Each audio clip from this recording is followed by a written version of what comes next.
Quando a criatura vale mais que o Criador.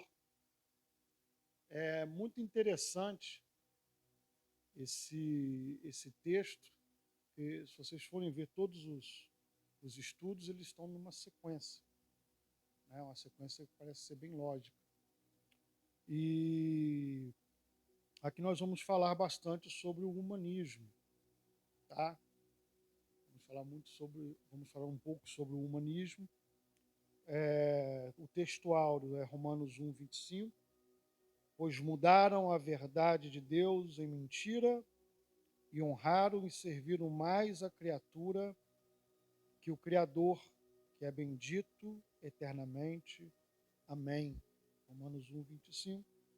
Uma verdade prática, a exaltação da criatura acima do Criador é a usurpação da glória divina pela mentira e vaidade humana.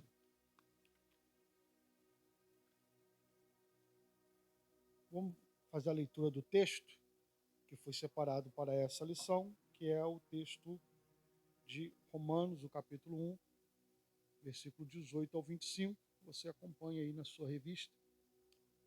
Porque do céu se manifesta a ira de Deus sobre toda a impiedade e injustiça dos homens que detêm a verdade em injustiça. Porquanto o que de Deus se procede conhecer, nele se manifesta, porque Deus lhe o manifestou. Porque as suas coisas invisíveis desde a criação do mundo, tanto o seu eterno poder como a sua divindade, se entendem claramente, se veem pelas coisas que estão criadas, para que eles fiquem inexcusáveis. Porquanto, tendo conhecido a Deus, não o glorificaram como Deus, nem lhes deram graças. Antes, em seus discursos, se desvaneceram e seu coração insensato se obscureceu. Dizendo-se sábios, tornaram-se loucos, mudaram a glória do Deus incorruptível em semelhança da imagem do homem corruptível, e de aves, e de quadrúpedes, e de répteis. Pelo que também Deus os entregou às concupiscências do seu coração, a imundícia, para desonrarem o seu corpo entre si, pois mudaram a verdade de Deus em mentira e honraram e serviram mais a criatura do que o Criador, que é bendito eternamente. Amém. Aqui nós vemos um texto de Paulo aos Romanos, que é a introdução, né? Quando Paulo começa a falar aos Romanos. É óbvio que Paulo está falando da sua época, do seu contexto, da cultura em que eles estavam inseridos, e isto já era uma verdade desde aquela época. Na verdade, desde muito tempo, ao longo da história, parece que são ciclos, né? Essas coisas nunca deixaram de acontecer. Às vezes elas aconteciam com mais intensidade ou com menos intensidade ao longo dos séculos, mas sempre a acontecer. E Paulo aqui está fazendo uma explanação aos romanos, tendo em vista que ele está escrevendo para a igreja. Então ele está mostrando para a igreja o tipo de contexto que eles estavam inseridos. Irmãos, é muito interessante e importante nós percebermos que nós precisamos entender o contexto que nós estamos inseridos. Nós precisamos ter a capacidade de conseguir olhar ao nosso redor e entender o que está acontecendo no mundo. Por quê? Nós não somos do mundo, mas nós estamos vivendo no mundo. Então é muito importante que nós tenhamos essa compreensão. Há muitas pessoas que não se preocupam com isso, não têm essa mentalidade de querer ter essa compreensão e acabam tendo um entendimento limitado sobre a verdade das coisas, sobre a aplicação, até mesmo a aplicação das verdades bíblicas no nosso cotidiano e na nossa vida. O porquê que essa verdade bíblica ela pode ser aplicada? Você precisa de estar contextualizado. E aqui Paulo está explicando para os romanos, né, uma verdade muito grande. Aqui o princípio, tá? O princípio de Paulo aqui, ele está falando sobre a idolatria, tá? No final das contas, vocês vão ver que a conclusão de tudo isso, até mesmo do ateísmo, é a idolatria. Tá? E Deus não divide a glória dele com ninguém. Tá? Então nós vamos ver que todas as formas de humanismo, né, de tantas outras doutrinas que tentam deturpar e desviar, né, o foco da pessoa para com Deus, está relacionado diretamente com a idolatria. É a conclusão final. Tá? Tanto que vocês vão ver que Paulo vai dizer, né, que todas as coisas, né, criadas, elas expressam o poder de Deus. Ora, como que nós vamos conseguir ver os atributos de Deus? Você não tem outra forma de ver, de compreender a Deus, a realidade de Deus, através dos seus atributos, a não ser através das coisas criadas. Então, Paulo está dizendo que ninguém, nenhum ser humano é indesculpável. Por quê? Porque toda a criação está anunciando a glória de Deus. Está anunciando que todas as coisas foram feitas por um Criador. Houve uma mente inteligente, poderosa, que criou todas essas coisas.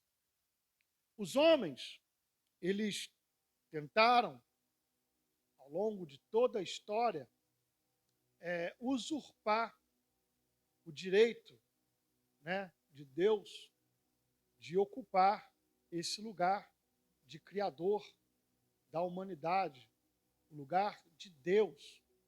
E dentro da teologia bíblica e também dentro da antropologia bíblica, nós vamos ver que isso já tem início lá no Jardim do Éden. Nós vamos ver o problema do antropocentrismo. O antropocentrismo, depois nós vamos falar um pouquinho mais sobre isso, ou tem os seus desdobramentos, também chamado de humanismo, é o homem no centro. Antropos, homem. Centrismo, centro. Ele está diretamente relacionado, mas contra, né, divergindo, do teocentrismo. Teo, Deus, centrismo, centro, ou seja, Deus no centro. Então, esse é o ideal bíblico para reger as nossas vidas, é Deus no centro de todas as coisas. O antropocentrismo ele vem para poder tirar Deus do centro e colocar o homem. Muitas pessoas vão achar que esse é um movimento que veio do século XIV, né, com o renascentismo, depois, posteriormente, o iluminismo, mas esses movimentos foram ápices apenas de algo que sempre aconteceu em toda a história da humanidade. Inclusive, nós encontramos esses relatos na Bíblia, né? Não vai falar com essas terminologias, mas vai demonstrar com os mesmos atos, as mesmas atitudes, esse tipo de problema se repetindo ao longo da história. Bem, o primeiro caso na história da humanidade é o caso de Adão e Eva.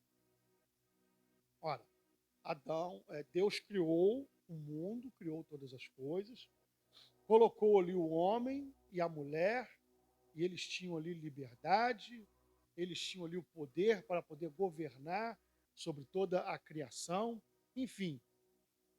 A eles foi vedado apenas uma coisa: o conhecer o bem e o mal. Né? Quando nós vemos, né, estudamos um pouquinho e olhamos com cuidado para a queda, é muito raso a pessoa achar que A desobediência do homem ali foi porque ele quis experimentar um fruto que ele ainda não tinha experimentado. Às vezes as pessoas olham de forma tão rasa, e não são poucas as pessoas que pensam assim. Há outras pessoas que tentam minar o julgamento e a justiça de Deus. Por que Deus deu tudo e proibiu uma? Isso seria injusto. E tentam minar. Uma coisa interessante que nós vamos entender aqui, o pastor Jonas, ele deve saber disso, que ele deve lembrar do síndrome de Lúcifer. Só leu esse livro, né? Isso. E é interessante aquilo ali, por quê? Nós vamos perceber que realmente o auge da tentação de Satanás foi quando ele disse assim: vocês serão semelhantes a Deus. Eis aí o ápice da tentação, aonde o homem foi ali, né, tentado e acabou cedendo. Não era apenas o poder conhecer o bem e o mal. Eles foram atraídos pelo ser semelhante a Deus. O que isso tem a ver? Vocês vão entender que o pensamento humanista, o antropocentrismo, ele tem a ver com isso. Por quê? O querer ser igual a Deus, aqui ele tem algumas implicações. É tirar Deus do trono e colocar o homem. Tirar Deus do centro e tornar o homem o centro. Uma outra coisa é tornar-se independente de Deus. E isso nós vamos vendo ao longo da história da humanidade, todos esses desdobramentos e essas consequências. Ora, os homens se desviaram de Deus e se entregaram ao pecado. Deus manda o dilúvio para poder purificar a terra, salvando apenas uma família. Depois essa família, a família de Noé, novamente povoa a terra, né? E começa novamente as civilizações. E a primeira grande coisa que eles fazem, começa a erigir um monumento, é chamado de Torre de Babel. Há muita intriga sobre o significado dessa torre. Tem a ver com idolatria? Provável. A torre era para subir até os céus. O que eles queriam com isso? Ou alcançar a Deus, ou algumas teorias, né, de que se novamente viesse um dilúvio, que eles pudessem escapar desse dilúvio. Vocês entendem como que já há aqui os vestígios da independência de Deus, o homem querendo ser independente de Deus? Se ele fizer isso, eu faço assim. Não seria melhor dizer assim, vamos nos reunir e vamos obedecer a Deus? Né? Não, vamos fazer aqui um monumento extraordinário, uma obra monumental, só para poder desobedecer o Senhor. Para que nós possamos viver as nossas vidas no pecado, à vontade, se esbaldar, e quando e se vier alguma punição, nós temos como escapar. Esse é o pensamento. Esse é o pensamento dos homens. Tá? Isso aqui é só uma pincelada para nós podermos entender um pouco desse humanismo, como que isso se reflete até os dias de hoje. O querer ser independente de Deus, o querer tirar Deus do centro, do trono, e colocar ali o homem com as suas vontades, com as suas concupiscências. Na introdução, né, a palavra-chave aqui é o antropocentrismo, que é o homem no centro. A soberba e a insensatez do homem ímpio o mantém afastado da verdade de Deus. Com o advento da revolução do pensamento, o ser criado passou a priorizar cada vez mais a criatura em detrimento do Criador. A autoidolatria, o coração perverso e a escolha pelos prazeres da carne colocaram a raça humana em inimizade contra Deus. A lição de hoje é um alerta acerca do que ocorre quando Deus deixa de ser a medida de todas as coisas. Tópico primeiro aí. O desprezo à verdade, a impiedade e a injustiça. O termo impiedade é a tradução do grego acebeia, que significa irreligiosidade. Ele refere-se à decisão do ser humano de viver como se Deus não existisse.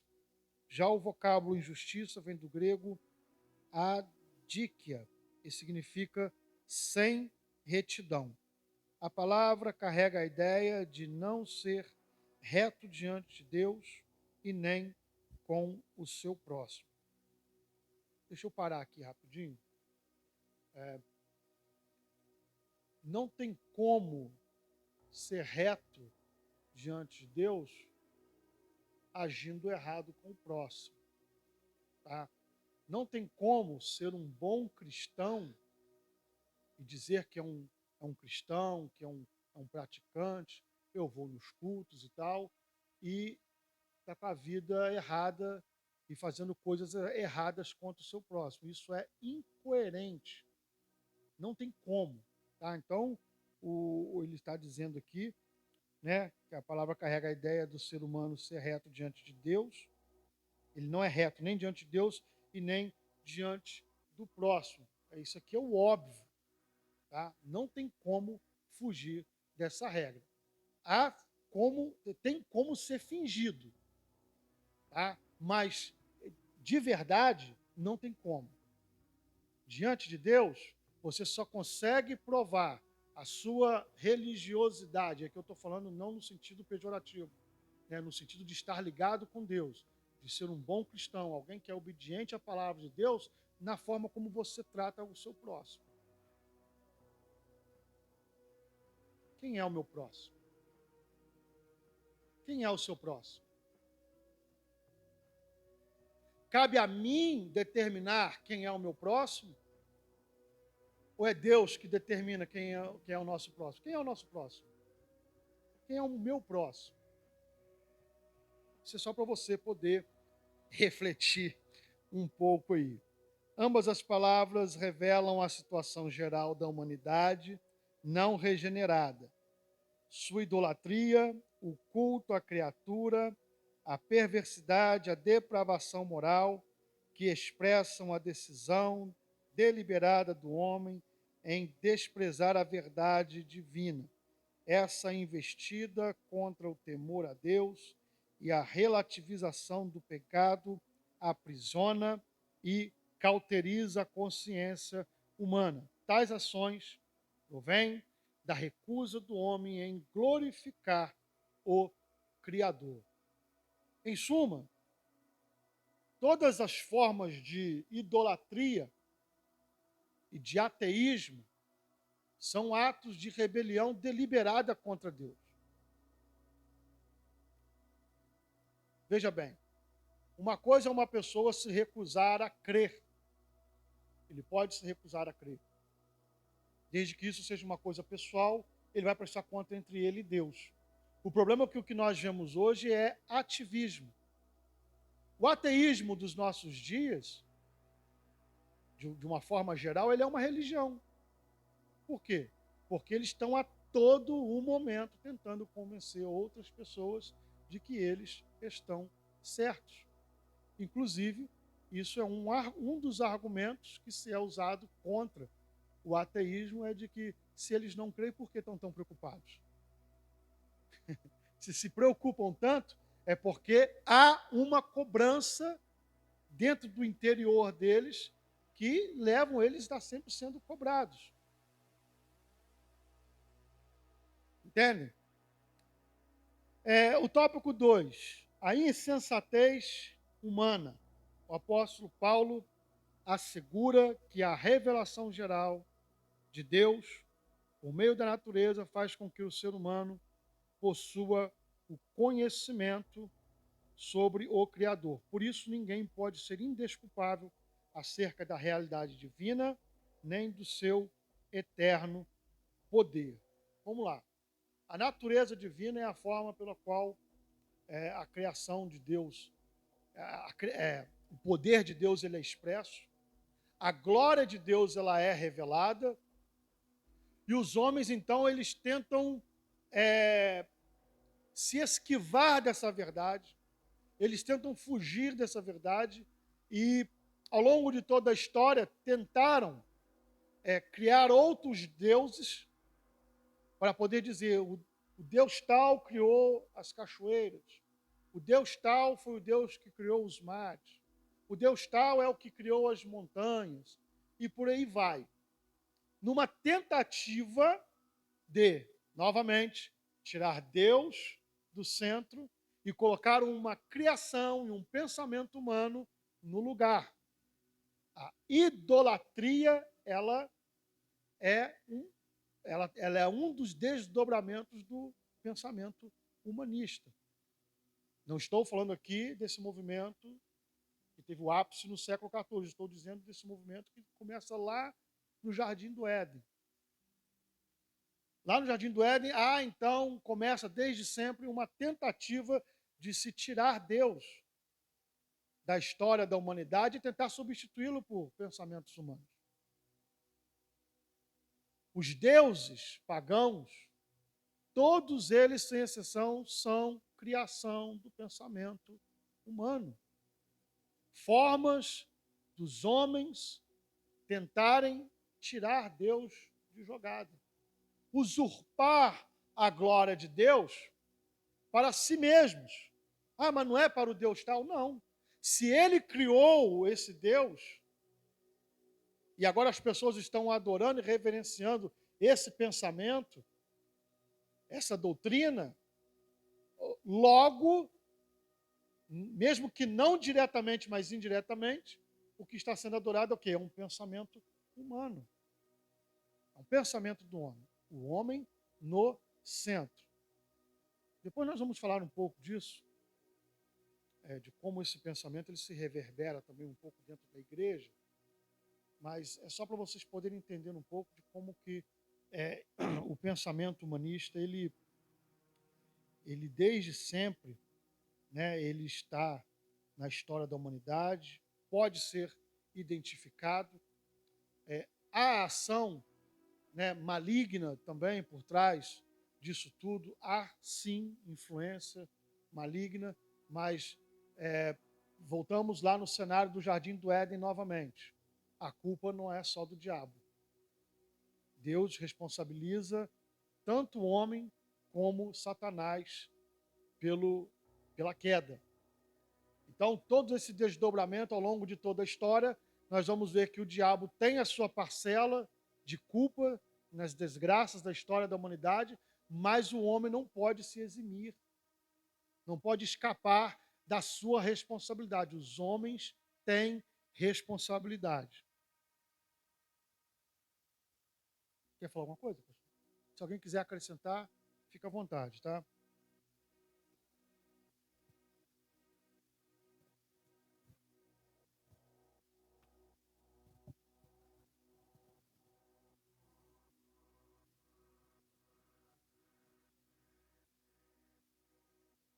Diante.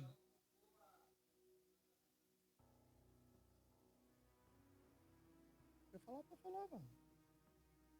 A responsabilidade.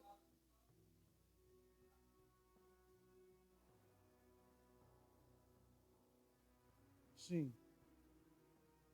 Sim, Deus responsabilizou o homem por quê?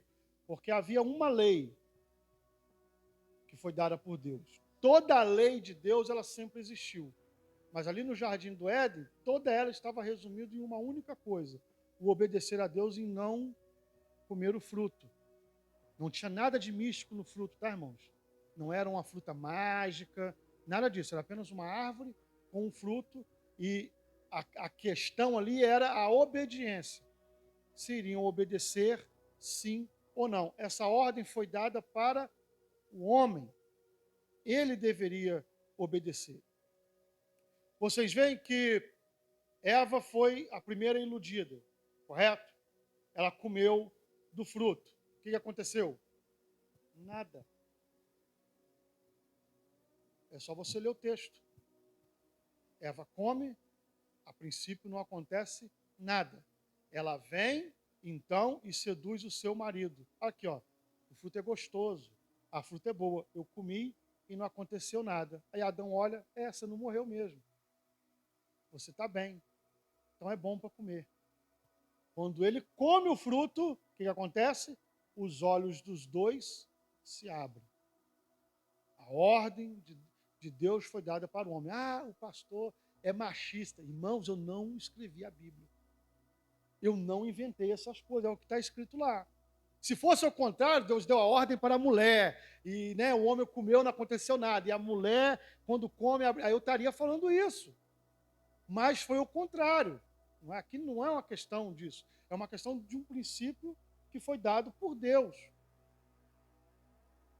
Foi dado por Deus. Então, o homem, ele recebeu essa ordem. Quando ele desobedeceu, então ele foi punido. E veio a consequência. Deus o responsabilizou. Deus responsabilizou o homem, porque foi dada uma ordem a ele, foi dada uma lei a ele e ele não obedeceu. Isso é um princípio eterno. A lei de Deus foi dada para os homens seguirem. Os homens não seguem a lei de Deus, eles vão então sofrer consequências por essa desobediência. Volto a frisar aqui, tá? Isso é um princípio de Deus. Tá? Tem muita gente que não concorda com isso. Há pessoas que tentam trazer uma nova interpretação porque acham que essa interpretação ela vai contra o amor de Deus ou algumas outras questões loucas que as pessoas levantam por aí. Mas deixa eu dizer uma coisa para vocês: tudo que Deus fez e faz é bom. O problema está na capacidade do ser humano de conseguir compreender. Após a queda, o relacionamento da humanidade com Deus, ele sofreu uma alteração tão brutal que o ser humano foi completamente incapaz de se relacionar com Deus. Incapaz. Esse relacionamento só poderia ser restaurado quando Deus tomasse a iniciativa de alcançar o homem. Nunca ao contrário. O homem jamais conseguiria, de sua própria livre e espontânea vontade, pelos seus méritos, pelo seu poder, novamente conseguir ter um relacionamento com Deus. Sempre a partir de Deus. Então, para vocês verem que a consequência e a forma como Deus ele puniu e responsabilizou o homem, Adão e toda a humanidade por consequência, foi algo muito sério. Quer completar, pastor? Não obstante, mesmo em contato diário com essa revelação, o homem iníquo não glorifica a Deus, nem lhe rende graças. Em lugar de reconhecer o Criador, o ser criado, age como se não fosse criatura e se comporta como se fosse divino. Por causa das especulações pretensiosas de seu coração e de sua auto-idolatria, tanto seu raciocínio como seu intelecto em relação à verdade tornam-se inúteis. Suas ideologias sujeitam, pervertem e substituem a verdade de Deus pela mentira do homem. Dessa insensatez resulta a idolatria e a perversão moral. Então, quando eu falei para vocês aqui no início, a respeito que a consequência de tudo isso, o resumo, é a idolatria, tudo tem a ver com a idolatria, porque é a consequência, no final das contas, é a idolatria. Os homens, então, eles não se sujeitam a Deus, nunca quiseram se sujeitar, eu estou dizendo num todo, de forma geral, não estou falando das exceções, não estou falando dos santos, não estou falando da igreja, não estou me referindo aos cristãos, estou me referindo à humanidade como um todo. Então, tentam perverter de todas as formas, e ao longo de que os séculos vão se avançando, as ideologias, as doutrinas, elas vão mudando. Mas uma coisa não muda, o fato de querer tirar Deus da história e colocar o homem no lugar, ou o homem no sentido de uma ideia no lugar. Por exemplo, tentam tirar Deus do contexto da história quando dizem que não há um Criador.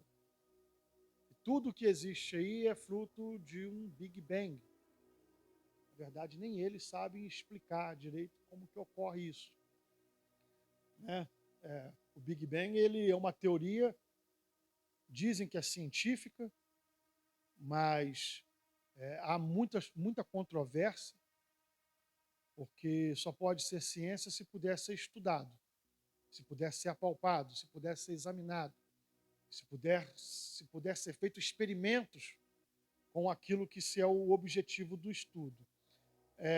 Quem estava há 15 bilhões de anos atrás, ou 14 bilhões de anos atrás, para falar que houve um Big Bang?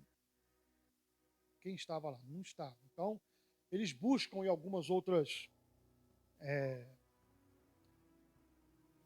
teorias, né, para poder dar força, e essa teoria sempre foi assim, a que foi mais aceita, né, no meio científico.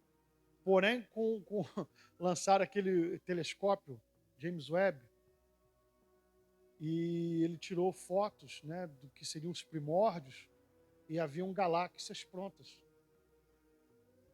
Então, como que lá próximo, né, do tempo do Big Bang que eles dizem, aonde, né, deveria haver só poeira, né, as coisas se formando, segundo a teoria do Big Bang, como que eles conseguem, então, uma fotografia de galáxias, não uma, foram pelo menos 6, prontinhas, formadas. Então, quer dizer, já começa a cair por terra essa questão da teoria do Big Bang. A Bíblia, ela tem razão. A Bíblia, ela diz que Deus disse: haja, e houve, e assim foi criado. Todas as formas que os homens tentam para poder, as ideologias, né, toda essa forma de pensamento, são tentativas desesperadas de tirarem Deus do cenário. Diga. Amém. É porque eu sei que vai alterar um pouquinho o assunto aqui. Eu estou querendo falar uma coisa a respeito, uma observação sobre a questão do homem querer realmente sempre afastar a divindade, né? Eu analiso a época da filosofia, né? Pilatos, enfim, esses sábios, que até mesmo antes de Cristo, a Grécia sempre mostrava essa questão de conhecimento da mente, idealizava Deus e seus conhecimentos, colocava lá todos os seus paradigmas e fazia com que as pessoas, de uma certa forma, seguissem o pensamento deles. Não era só um, vários. E eu vejo que com o tempo isso perdeu uma certa força porque a ciência ela cresceu. Realmente, a ciência é reconhecida como ciência porque se for palpável, como o senhor mesmo acabou de explicar. Mas a ciência cresceu tanto, evoluiu tanto, o conhecimento do homem evoluiu tanto, que hoje em dia eu acredito que está até pior, porque eles estão conseguindo, de uma certa forma, pela ciência, provar o que é e o que não é. E muitas pessoas estão, infelizmente, tirando o seu foco do que realmente Deus é na vida dela, por causa da ciência. E esses homens com autoridade, com certos poderes no mundo, eles conseguem, de uma certa forma, assim, atrair várias mentes segundo o propósito deles. Mas, Mauro, onde é que você está querendo chegar? Um dos pontos que, né, me deixou muito alerta, é bem recente, foi sobre esse tal vírus. Né? Começou em 2019 e se alastrou. Até que ponto era verdade? A ponto de falar, se você não tomar, você morre. Até que ponto o homem tem esse direito? Né? Porque muitas pessoas obedeceram à vontade deles e muitos não. Né? Porque já que a pessoa lê a Bíblia e acredita em Salmo 91, por exemplo, viver pela fé é outros 500. Então são detalhes. A ciência hoje em dia, principalmente hoje em dia, nos tempos de hoje, ela faz com que o homem realmente continue sendo né, fazendo com que o homem seja o centro de tudo. Amém. Só uma observação. Sim, isso aí são os desdobramentos desse humanismo ao longo de toda a história da humanidade, e do século XIV para cá esse pensamento ele convulsionou, né? Ele tomou o ápice, né? Até chegar nos nossos dias de hoje. E hoje está lastrado. Em praticamente tudo, em todas as áreas, você consegue ver esse culto, né, ao homem. O culto à criatura. Ao rejeitar a Deus e suas leis, é o tópico 3 aí, tá? Ao rejeitar a Deus e suas leis, os filhos da ira são deixados à mercê de seus desejos pecaminosos, dentre eles a impureza sexual e a degradação do próprio corpo. Aqui, o texto bíblico ratifica a anunciada ira de Deus sobre a impiedade e a injustiça dos homens. A corrupção moral do ser humano deriva de sua rebelião contra Deus, sua natureza caída troca a verdade pelo engano e prefere honrar e servir a criatura em lugar de seu Criador. Assim, na religião, os seres criados passam a ser cultuados. Nas ciências, a matéria é colocada acima de Deus. Na sociedade, o artista, o atleta, o político ou o líder religioso se tornam uma referência de idolatria em afrontar ao Criador, que é bendito eternamente. Então vocês veem aí como que o autor aqui ele faz essa divisão e mostrar de que em todos os principais segmentos você consegue ver essa ação de quererem tirar Deus do foco e colocar algo no lugar. Dentro da religião, colocam criatura no lugar do Criador. Ora, você não precisa de ir longe. As religiões adoram anjos, santos, homens que viveram, né, na terra, outros inventados, enfim. Toda religião tem um criador, né, um homem que está ali para tomar o lugar de Deus. Ou mesmo mascarando, quando coloca-se um homem, o homem eu digo aqui pode ser homem ou pode ser mulher, como um intermediário entre Deus e os homens. É também uma forma de você tirar Deus do centro. Porque se Deus não é mais suficiente, precisa de uma criatura, é um problema de idolatria. Nas ciências, né, a matéria é colocada acima de Deus. Foi o que eu falei aqui a respeito, por exemplo, dei o exemplo da teoria do Big Bang. Né? Depois tem também o darwinismo, enfim. Outras teorias dentro da ciência que tentam excluir Deus da história para colocar ali um pensamento humano. E na sociedade nós temos também artistas, atletas, políticos, líderes religiosos.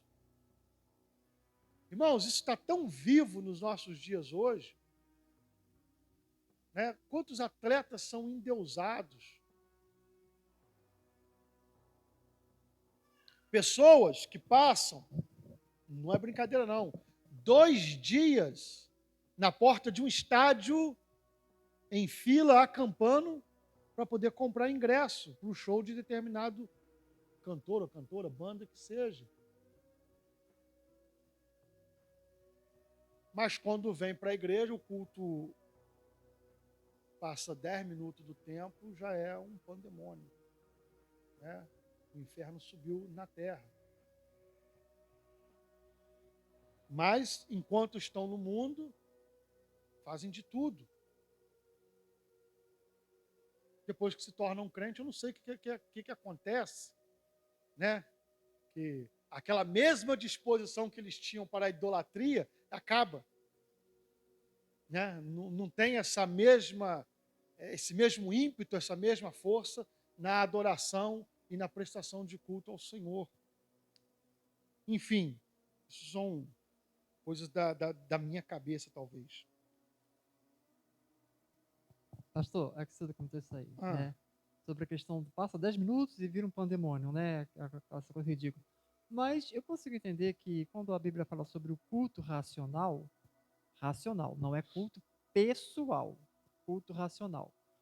Não tem coisa melhor do que a gente estar num ambiente em que tudo que já está programado ou se tem que dizer, ele é bem feito, ele é agradável, sustentável, ele realmente chama atenção, principalmente quando se trata de culto ao Senhor. Então, assim, deixa de ser um pandemônio, uma coisa chata, quando está sendo tudo bem feito. Porque tem situações que, infelizmente, o homem, quando não entende que para agradar a Deus tem que agradar também o próximo, né? Se dá bem com o próximo, enfim, olhando a vontade de Deus, ele não pode fazer nada contrário a isso. Porque se ele quer fazer a vontade dele, falar dele, se ele quer agir por ele, aí é meio A, estranho. a minha questão aqui é a perspectiva, mano. Uhum, Tá? Se eu uhum. estou disposto a dormir 2 dias numa fila para comprar um ingresso e 10 minutos de um culto me incomoda porque passou do tempo, tem algo errado com a minha vida, independente que se tem que cumprir liturgia de culto, de denominação, ou que seja. Estou falando do ponto de vista pessoal, tem algo errado com as pessoas. É isso que eu quis mexer com o pensamento de vocês e desmascarar muitas das vezes a nossa hipocrisia diante de algumas situações. Sim, somos hipócritas muitas vezes. Estou errado?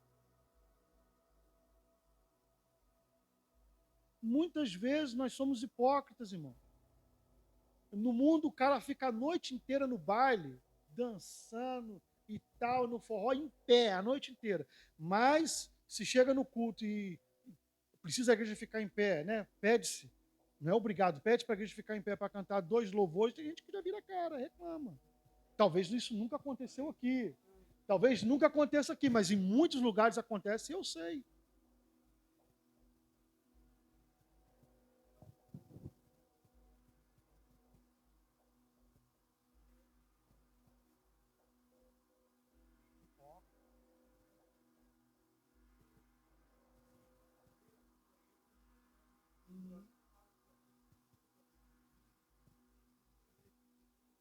É aqui, né?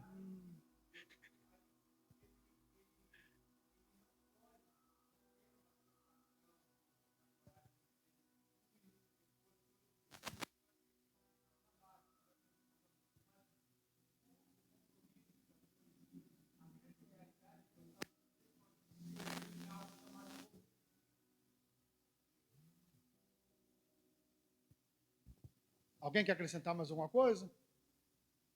Não, né? Bem, sim, já que estão todos de acordo, vamos então vamos então para o segundo tópico. A revolução do pensamento humano. Renascentismo. A Renascença é um movimento intelectual que surgiu na Europa Ocidental entre os séculos XIV e XV. A característica desse movimento foi o seu profundo racionalismo, ou seja, tudo devia ter uma explicação racional. Os renascentistas recusavam-se a acreditar em qualquer coisa que não pudesse ser comprovada racionalmente.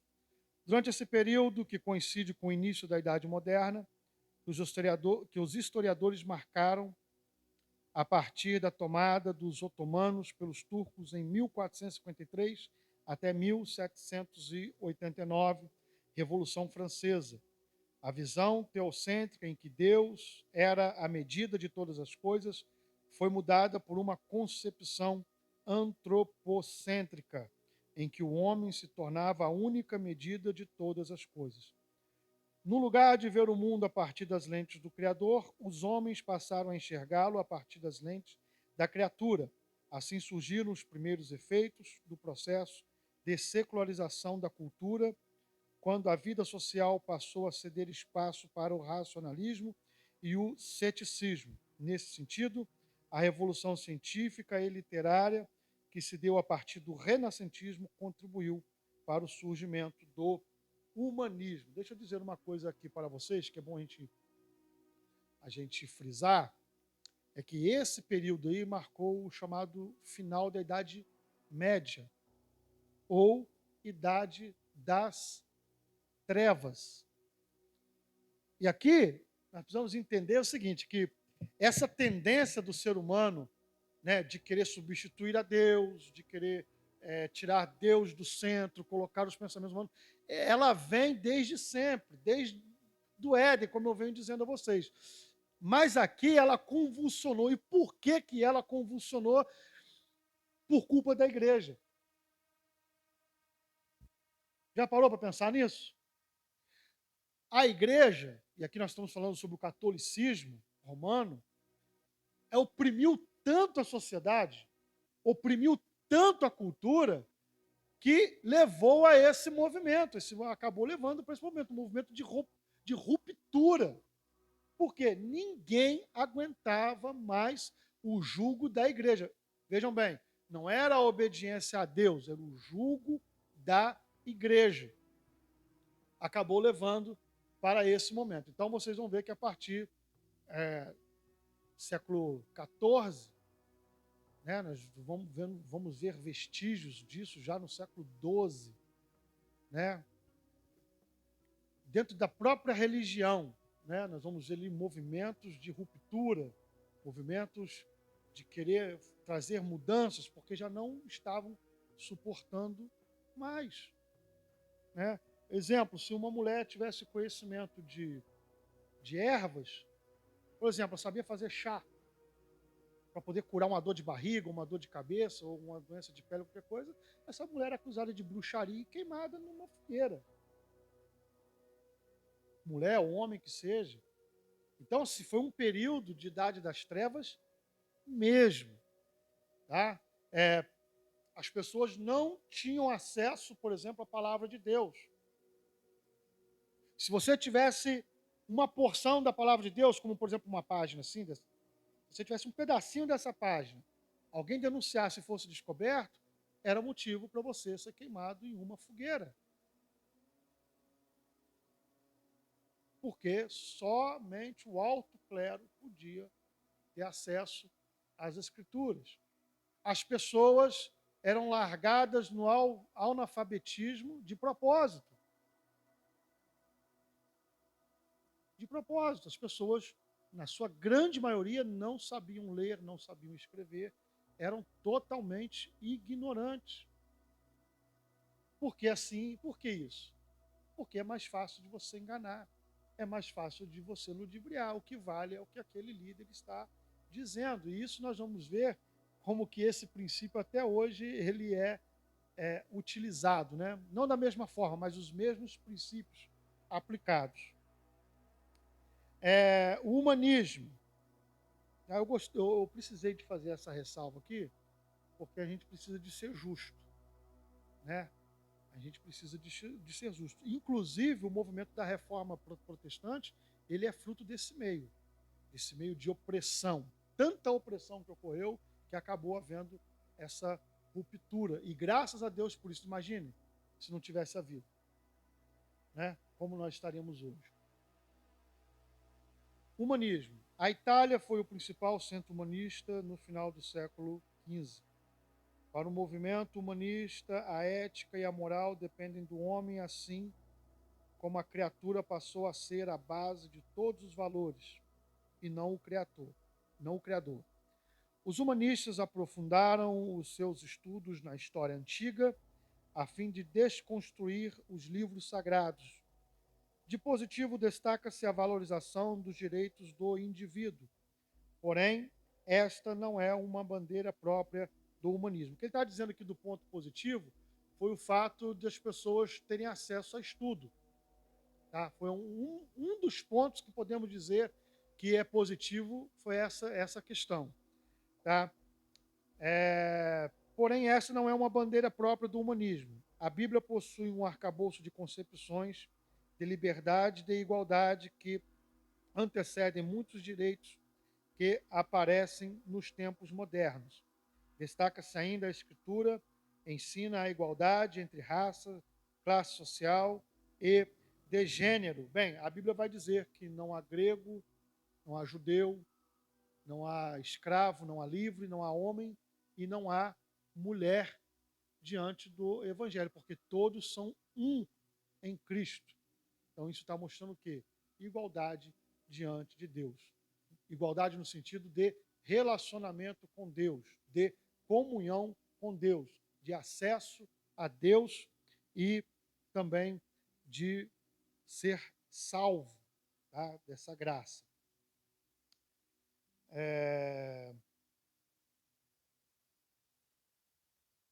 O iluminismo e pós-modernismo.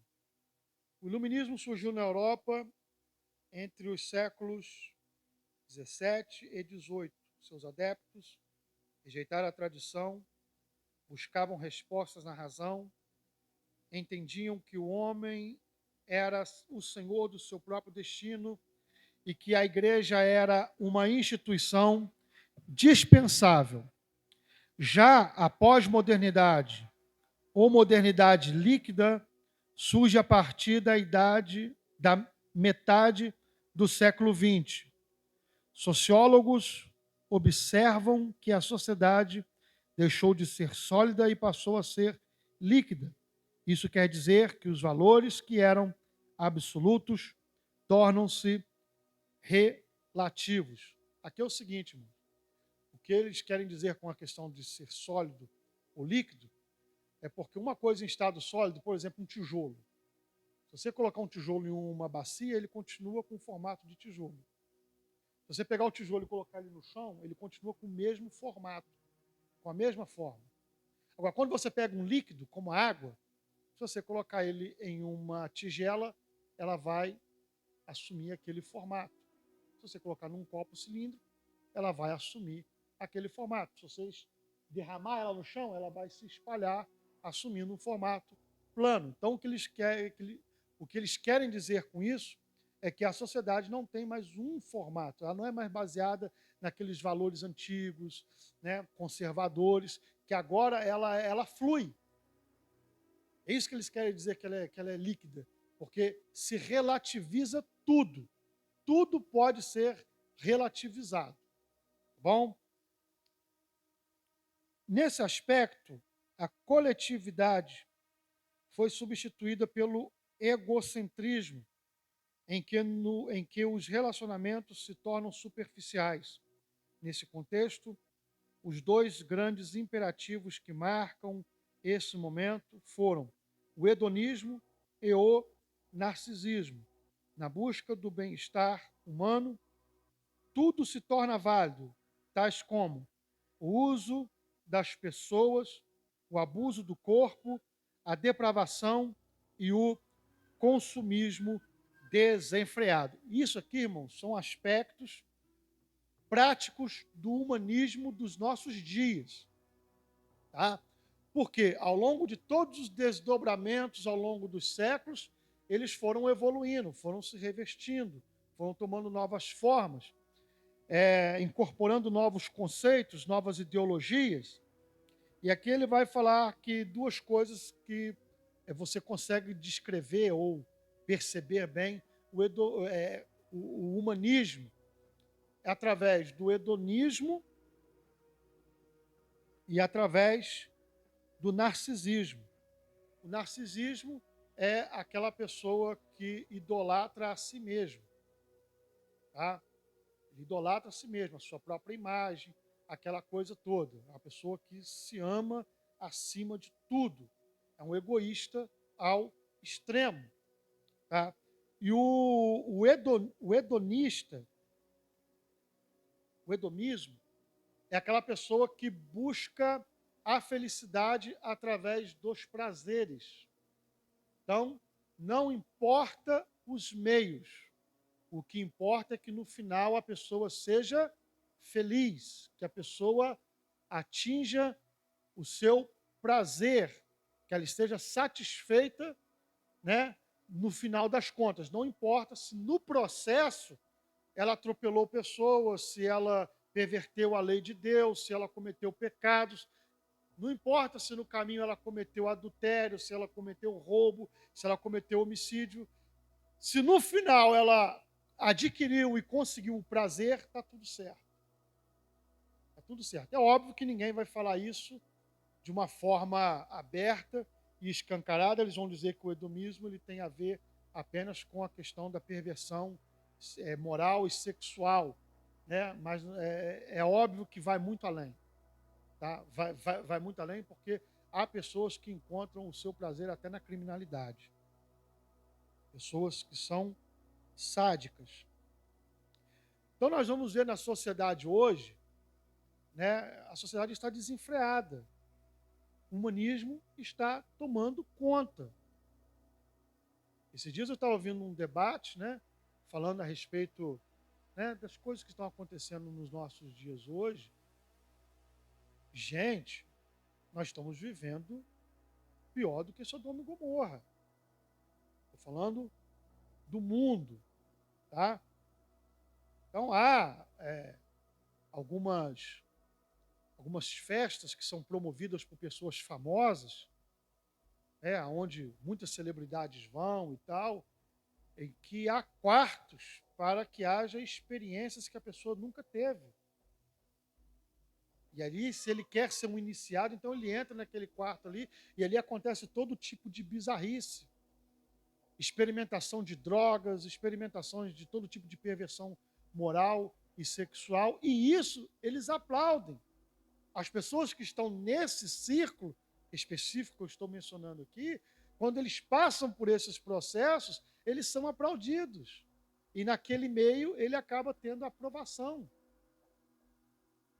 Já estamos vivendo isso. Estamos vivendo isso. Então, é o humanismo, né, dentro dos seus desdobramentos, como o hedonismo, o narcisismo. O narcisista, ele é uma pessoa egoísta. Quando alguma coisa não sai do jeito dele, ele faz de tudo para retalhar. Faz de tudo. Isso é uma pessoa narcisista. Vocês depois podem procurar os termos dentro da psicologia e da psicanálise, vocês vão ver. E o estudo mais aprofundado. Uma pessoa, por exemplo, narcisista, ele não consegue ser contrariado. Se ele é contrariado, ele vai fazer de tudo para retalhar. E como que ele faz para retalhar? Por exemplo, dentro de um relacionamento familiar, só para vocês terem uma ideia do princípio. O princípio pode ser aplicado para qualquer tipo de relacionamento. Mas dentro do relacionamento familiar, por exemplo, uma mulher que é narcisista, ou um homem que é narcisista, que seja, se ele é contrariado pelo cônjuge, ele então vai tentar de qualquer forma atingir esse cônjuge, de fazer uma retaliação. Aí ele vai me pagar. Ela vai me pagar, deixa ela precisar. Vai comer na minha mão. Quando ele não consegue atingir diretamente o cônjuge, sabe o que ele faz? Ele começa a maltratar os filhos. Por quê? Porque quando ele maltrata os filhos, ele atinge o cônjuge. Isso está relatado dentro dos anais da psicanálise, da psicologia. Então, a pessoa age dessa forma. Às vezes você vê assim, mas a pessoa maltrata tanto um filho específico que seja. Você pode ver que aquele filho específico, ele tem um bom relacionamento com o cônjuge ou com alguém. Não precisa ser necessariamente o marido. Por exemplo, pode ser um problema com a avó. Eu, de repente, tenho um problema com meu pai, e meu pai gosta muito do meu filho, eu maltrato meu filho para poder atingir meu pai. Vocês estão entendendo? É um princípio, e esse princípio pode ser aplicado em qualquer área. O narcisista, ele age dessa forma. A pessoa contrária, ele vai fazer de tudo para atingir aquela pessoa, mesmo tratar mal um filho, que é uma coisa que para qualquer pessoa normal é um absurdo, né? Mas o narcisista, ele faz isso. E fora o culto à imagem, né? O narcisista, ele adora a sua própria imagem. Ele ama a sua própria imagem. Não tem problema você tirar uma selfie, mas tem pessoas que é demais, está ali, ó.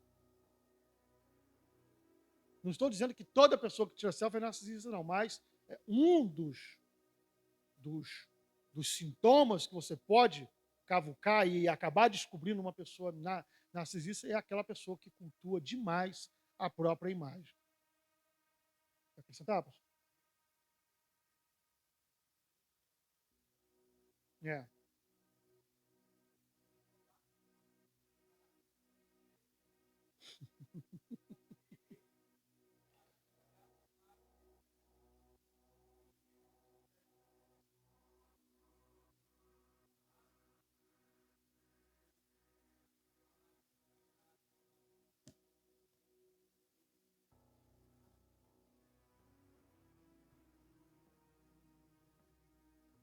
É, o mito parte daí. Então, as pessoas vão dizer assim, é um mito, mas a questão não é o mito, como a caverna de Platão. A questão são os princípios que estão por trás, que tem significado, tem sentido. Tá? Alguém quer acrescentar mais alguma coisa? Eu vou passar para o É, tópico 3. amém. Fala. Ela já voou. Tirando aí a visão da água, né? Reflexos que a pessoa tem da água. Hoje em dia a pessoa não pode ficar sem uma câmera de celular, né? Porque se não tiver uma câmera boa, não vai dar certo, não. Enfim, é só uma observação.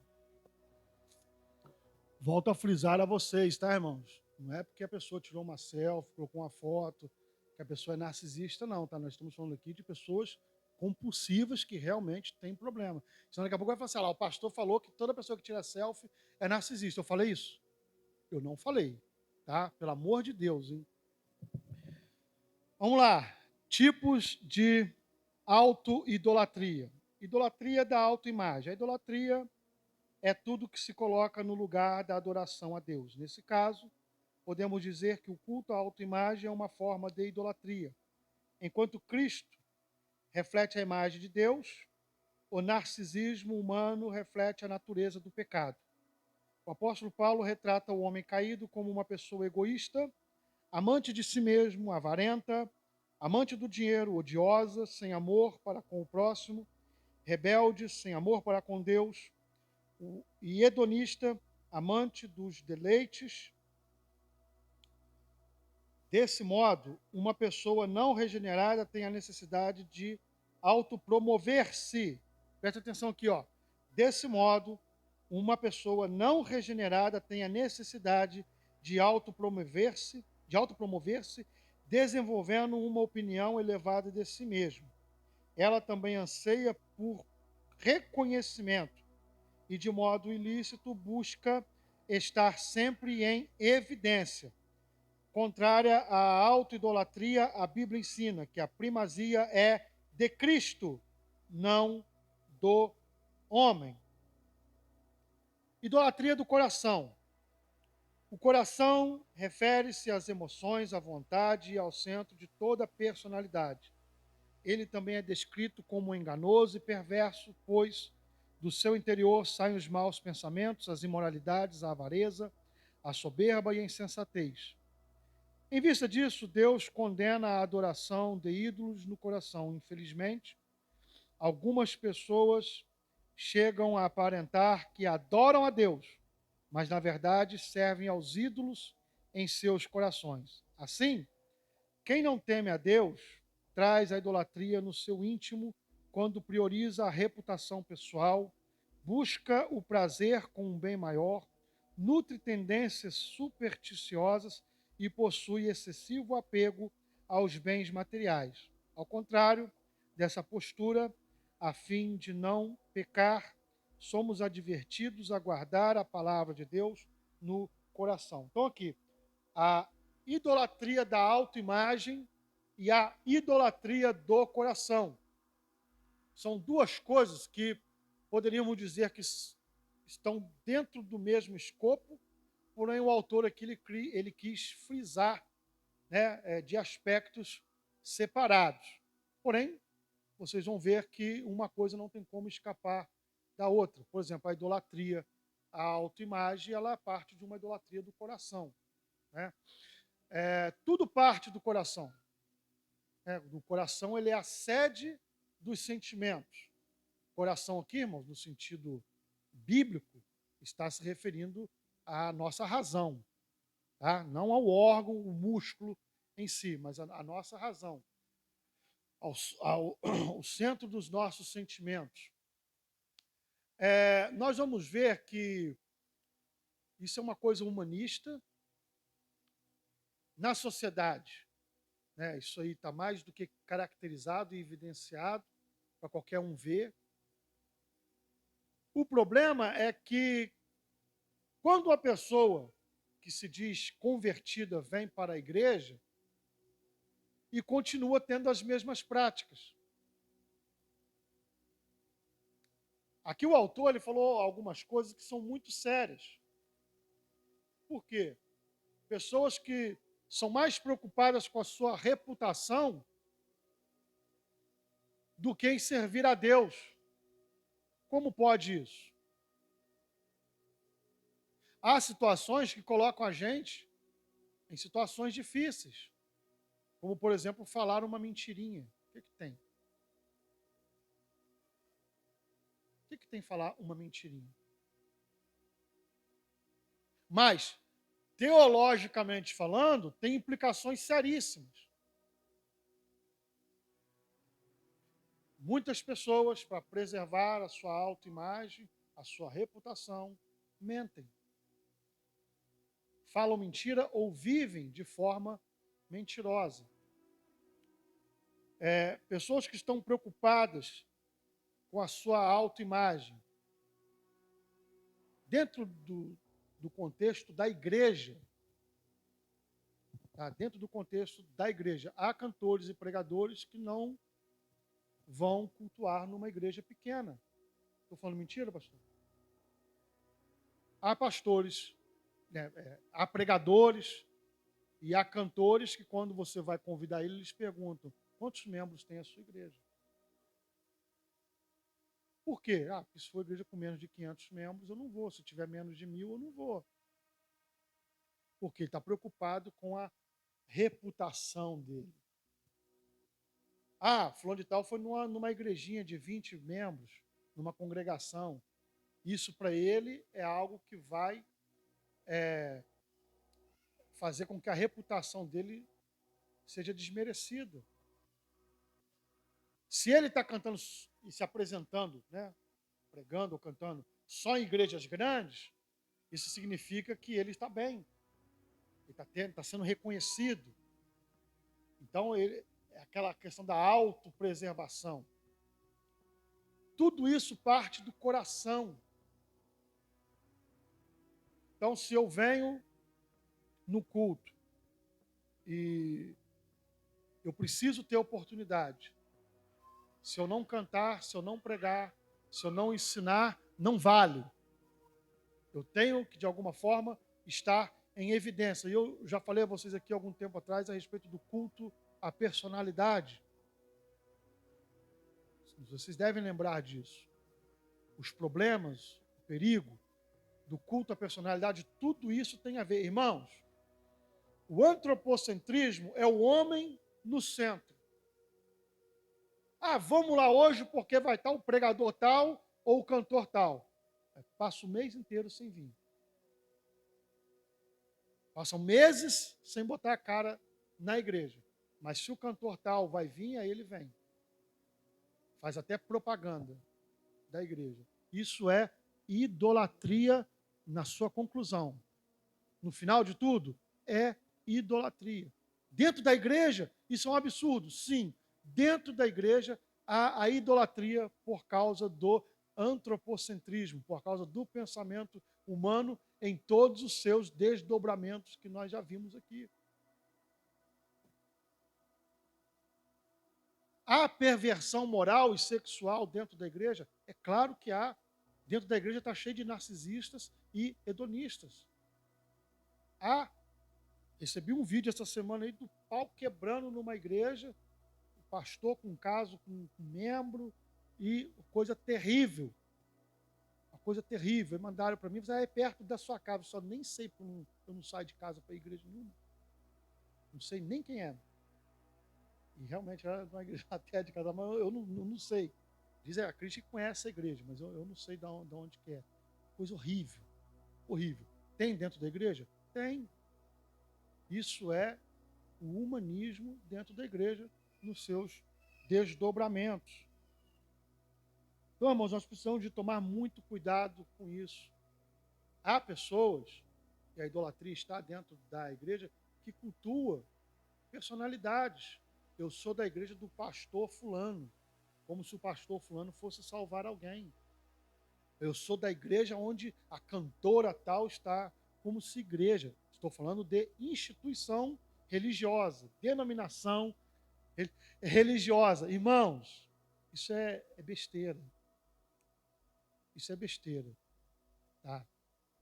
Tem uma palavra-chave nas Escrituras. o apóstolo Paulo vai dizer lá em 1 Coríntios, no capítulo 11, na celebração da ceia: analise, pois, o homem a si mesmo. Analise, pois, o homem a si mesmo. Tá? Eu preciso de fazer essa autoanálise. Se eu tenho esse problema na minha vida. Fala, Mauro. Um Amém. É minuto, porque que eu vai vou encerrar. pessoal. No finalzinho desse tópico 3, aqui, primeira parte, diz assim que, contrária à autoidolatria, a Bíblia ensina que a primazia é de Cristo, não do homem. Aí o senhor comentou sobre a questão de que tem pessoas, né, que falam mentira, né, para não perder o seu posto, enfim. E eu fico impressionado com pessoas que conseguem tratar a mentira de uma forma tão bem trabalhada, tão bem feita, que acaba se tornando uma verdade.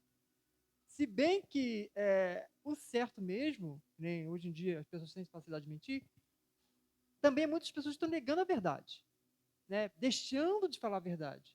E infelizmente alguns, quando vão falar a verdade, não sabem falar a verdade de tal forma como as pessoas fazem com a mentira. Ou seja, tem que saber falar, saber lidar com a situação. Quando essa pessoa, líder, cantor, seja lá quem for, ela tem como primazia Cristo. Por quê? Não vai negar a palavra, ela não vai se autopromover. Ela vai falar a verdade porque é necessário, entendeu?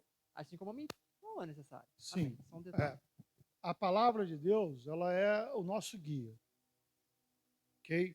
Nós nos guiamos pela palavra de Deus. Ela é a vontade de Deus escrita para os homens. Olha como que o pensamento humanista ele está enraizado dentro das doutrinas que são ensinadas nas igrejas, dentro das pregações que são pregadas. Olha, as músicas que estão sendo cantadas, antropocêntricas, aonde o homem é colocado no pedestal, o homem está no centro. E são músicas que, assim, o arranjo musical é muito bonito, né? Tem aquela sonoridade que acaba atraindo as pessoas, mas a letra tem veneno. Muito se falou de uma música aí que não é novidade nem segredo para ninguém, como, por exemplo, a música Sabor de Mel, né?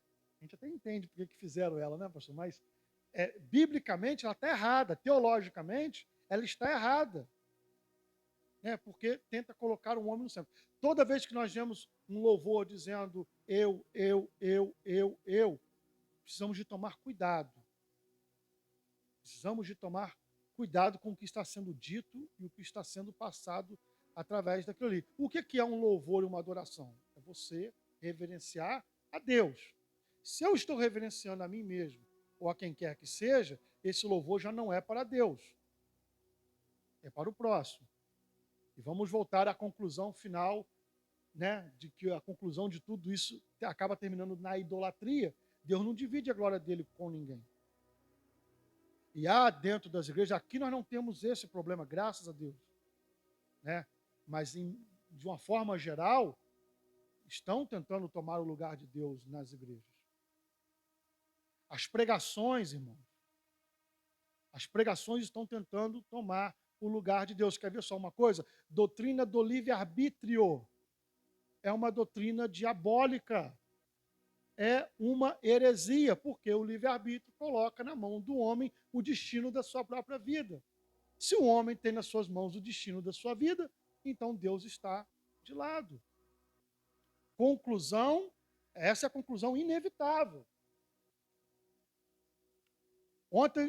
Anteontem, eu estava em casa, à noite, estava ouvindo lá da sala da minha casa, porque estavam pregando aos berros, numa igreja lá perto de casa, lá, e eu vi, né, a pessoa que estava fazendo a preleção dizendo assim, escolha agora o decreto que você quer que Deus revogue. E eu lá em casa, eu fiquei imaginando, que maravilha, hein? Que maravilha. Depois me pergunto por que eu não vou nas igrejas. Só Jesus. Escolha agora os decretos que você quer que Deus revogue. Ah, pastor, você pode estar fora de contexto. Não, é isso que está sendo ensinado por aí. Deus tem uma caneta na mão e você tem uma borracha. Está na internet para quem quiser ver. Deus vai escrevendo e você vai apagando com a borracha aquilo que você não gostou, aquilo que você quer que seja mudado. Ou seja, isso são várias vertentes e desdobramentos de formas de humanismo que tentam colocar o homem no centro e nós, como igreja, não podemos aceitar. Nós temos que ter condições de identificar essas práticas, doutrinas, à nossa volta, para que nós não sejamos, para que nós não caiamos no laço desse humanismo que está tão presente nos nossos dias. E agora eu concluo. Vou fazer a leitura da conclusão aqui e voltar ao pastor. A corrupção da raça humana é o desfecho de sua rebelião à verdade divina. A impiedade e a ausência de retidão resultaram em teorias de autossuficiência em que a criatura se ergue acima de seu Criador. Ao se colocar como medida única de todas as coisas, o homem eleva seu interesse acima da vontade divina. As consequências são a autoidolatria, a depravação moral, a decadência social e espiritual. Não obstante, a Escritura alerta que a ira divina permanece sobre os que são desobedientes à verdade divina. Deus abençoe a todos, em nome de Jesus.